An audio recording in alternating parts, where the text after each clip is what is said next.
Films in Focus with David Sterritt is underwritten by The Movie House, your destination for first-run Hollywood and independent movies, and a digital portal to the Met Opera, National Theater Live, and special events worldwide in Millerton, New York, and on the web, themoviehouse.net. David Sterritt is the editor-in-chief of the Quarterly Review of Film and Video, contributing writer, cineast, film professor at the Maryland Institute College of Art, Robin Hood Radio's very own critic. He joins us weekly, and ooh, what a selection. The films: King Richard, Come On, and The Last Duel. This is really easy, so I'm not even going to try. This is not, this is like the Monday crossword. Hi, David. How are you? Doing okay, Jill. And yourself? Same. May I challenge you to a duel? Well, that will have to be the last thing we do, because that's, after all, the last duel. Oh, boy. So let's begin instead with King Richard. And King Richard, it's a movie that's streaming, and people can see it very easily. And I found it a very interesting movie. It surprised me, because I try to be more or less a clean slate when I go in to see a movie for the first time. And I was expecting something different from this film. And what it turned out to be was, it's not the most dramatic movie you ever saw, but it's an interesting picture. Anyway, King Richard, directed by Reynaldo Marcus Green, stars the wonderful actor Will Smith. Oh, he is just so good. And he is playing a real-life character who is the Richard Williams, who is the father of the tennis superstars, Venus Williams and Serena Williams. Two fabulous talents. And so what we have in King Richard is the story of him getting them into the tennis playing game and trying to cultivate them into the superstars that they eventually became. And of course, what lends all of this a really fascinating extra interest is that, of course, tennis is very largely, not entirely, but very largely, a white dominated sport. And here we have these black people, and they really broke a lot of barriers, and very impressively so. So that is what the movie is about. Now, with the title, King Richard, I just somehow naturally assumed that this was going to be another one of those biopics about a domineering, tyrannical father who browbeats and bullies the kids into success and that kind of thing. The kind of thing that we've seen with fathers and husbands in all kinds of movies in all kinds of different fields, some of them based on real life cases. And it just turns out to be the opposite of that. Yes, Richard Williams, the King Richard of the title, turns out to be a bossy guy, and he knows exactly how he wants to do things, and he is always setting penalties if goals aren't met and stuff like that. But he's also a pretty nice fellow. He has his obnoxious quirks and ways of doing things sometimes, but he really kind of knows what he's doing. Even though he's just an ordinary guy, he's not a trained psychologist or a trained sports therapist or anything like that. He seems to know what he's doing, and he really successfully helps these two young women grow up into the tremendously successful people whom they became. And we see him doing the things that I guess the real Richard Williams probably really had to do, trying to break through the barriers. He goes to different coaches, because that's what he's coaching the girls himself, but he really wants to get a top-ranked professional coach to work with them. And, they just think it's all kind of amusing. Well, who do you think you are? And yeah, okay, I can see they can play pretty well, but, this is not just a game, and you really have to, et cetera, et cetera, et cetera. And so he has to go and try somebody else. And, of course, he does eventually find a coach, but only for one of the girls. And so then the other girl has to keep working with him. And by the way, the mother is into this, too. Her Brandy Williams, as she is known, she is in on this, and she is also helping to coach. And so anyway, we see them working their way very, very gradually up the ladder and finally reaching a little bit of success in terms of finding a coach. And one thing that's going on all through this is that Venus and Serena Williams are really, really, really playing well. They're terrific. And I got to mention one more thing before I get to the cast and so forth, and that is that the girls, just like the father is not the tyrannical ogre who I was sort of expecting to see in a movie of this ilk, the girls are really terrific. In fact, they have a few children, and they all seem to be incredibly smart and disciplined and well-behaved. So we're not getting the cliches that you so often get in biopics and in purely fictional pics about kids who are warped and twisted by the rough upbringing or the difficult things that are being demanded of them. Everybody in this movie is well-adjusted and nice. And that is such a refreshing change. Now, I have to say, King Richard is a pretty long movie. It goes on for something like 2.5 hours. And it doesn't really have much drama in it. It's mainly a story of just sort of success, gradual success, incremental success. But that's basically it. Nice people gradually but successfully achieving their goals.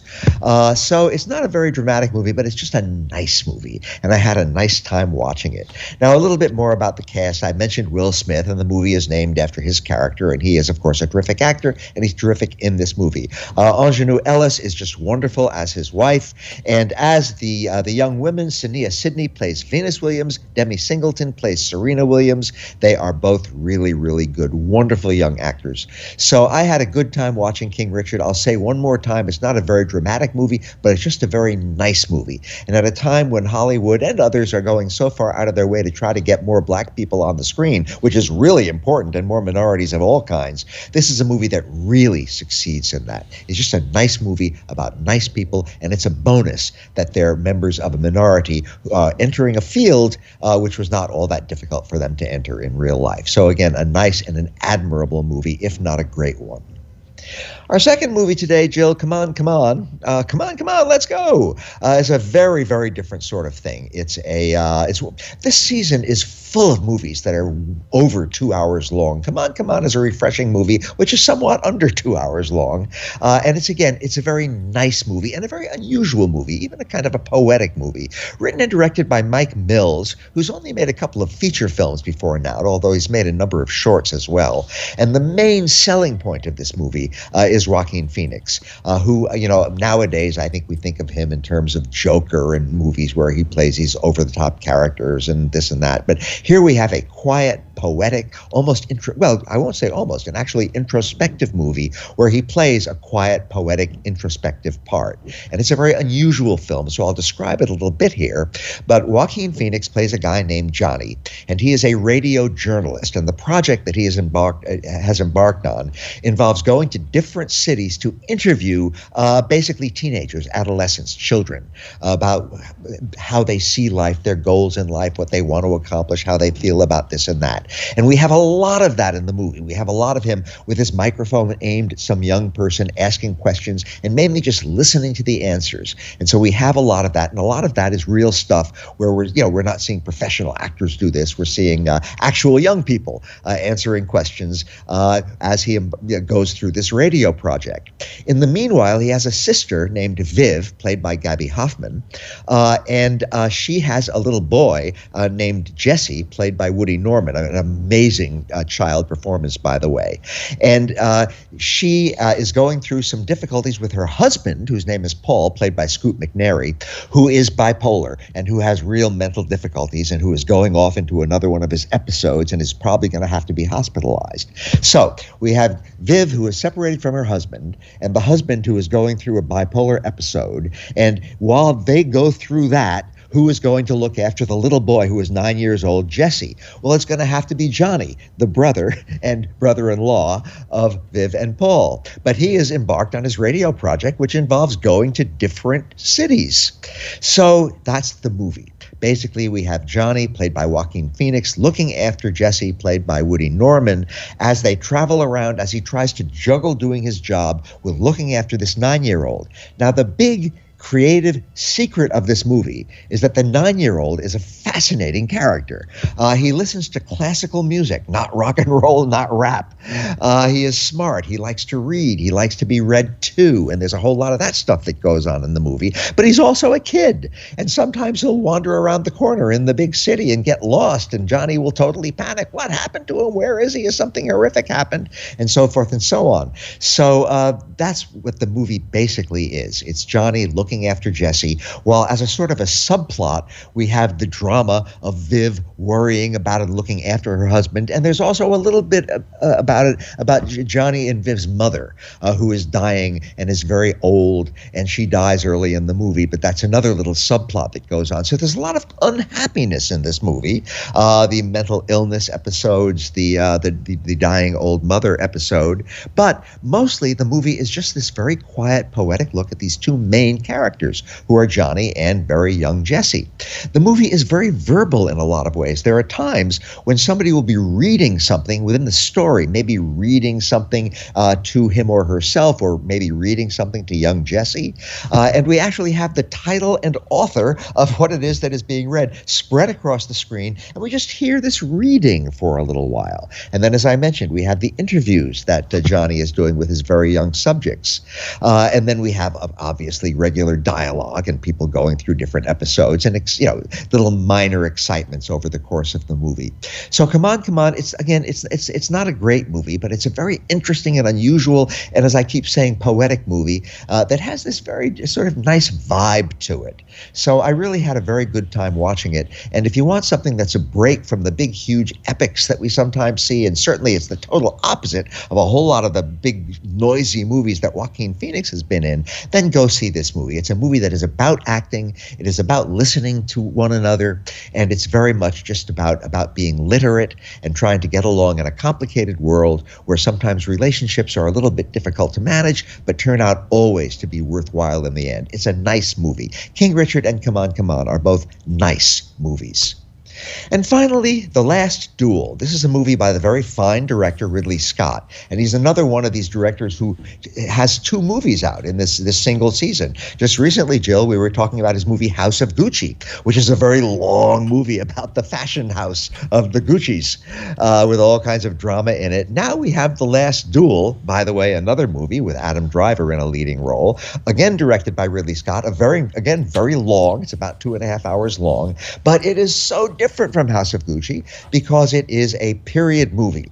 It goes way, way, way, way, way back in time, several centuries ago, in fact, in the Middle Ages, basically. And we have here a story of a horrible event which has occurred, and we see it and we find out the whole history of it from three different points of view. So what we have here are our main characters, played by Matt Damon and Adam Driver and Jodie Comer. And Matt Damon is basically a knight, and so is Adam Driver. And at the very beginning of the movie, the very first thing that happens is we see that they are going to have a joust. It is the last duel, and it is going to be to the death. And we see them driving at each other on their horses with their lances aimed, but we don't find out how it came out. And then the whole rest of the movie, for way over 2 hours, is the backstory to this.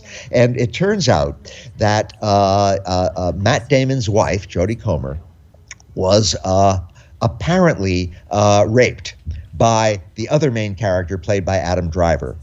And this, of course, infuriates her husband, Matt Damon, and he vows revenge. He's going to do something about this. Now, there's other stuff going on, too. There's property disputes and rivalries and this and that, but that is the basics of it.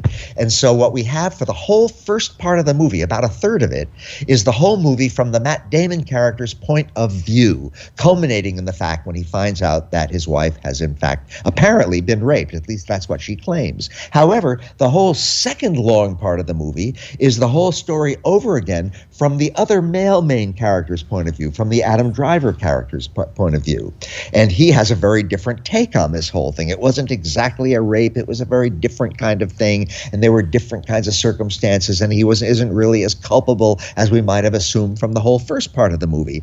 And then finally we see the movie from the point of view of the woman who either was or was not horrifically wronged, and we get her side of the story. And then we come back in the last part of the movie to the thing that we got set up with at the very beginning, which is the last duel, the final duel between these two. And of course, the stakes are enormous because as this last duel starts to happen, when these two are going to ride at one another with gigantic lances in their hands and their horses charging and all of that. First of all, if the Matt Damon character wins, that's fine. That means that God has said that his version of the story was the correct one. But if he loses, that means that his story, God has said that his story is not the correct one, which not only means that he is going to be killed in the duel, but that his wife, Marguerite, is going to be burned at the stake. So, oh my gosh, the stakes are very, very high on all this. So it sounds a little confusing when I tell it, but it's a very, very clear movie. It uses the same pattern as that old Japanese movie classic Rashomon, where we have a story of a horrible act of violence told from 3 different points of view, and we sort of have to sift through and see which one of those points of view is the correct one. The screenplay, very interestingly, was co-written by Ben Affleck and Matt Damon, who started off their careers with a screenplay they wrote many, many years ago, Good Will Hunting, and now they've collaborated again with a third collaborator, Nicole Holofcener, another very gifted filmmaker. So we have a very interesting screenplay here. We have a very good director, Ridley Scott, and I found the whole movie, even at 2.5 hours, moved along very swiftly, and I was engaged in it from first to last. It's an exciting movie, it's an adventurous movie, and it's a movie which has a lot of things to say to us today in the age of the Me Too movement. So I recommend The Last Duel if you want to see a good old-fashioned action epic set in the Middle Ages. The Last Duel is exactly what you want to see. And so that is my somewhat epic story this week, Jill. For which we thank you very much, David Sterritt. Films in Focus, the films King Richard, Come On, Come On, and The Last Duel.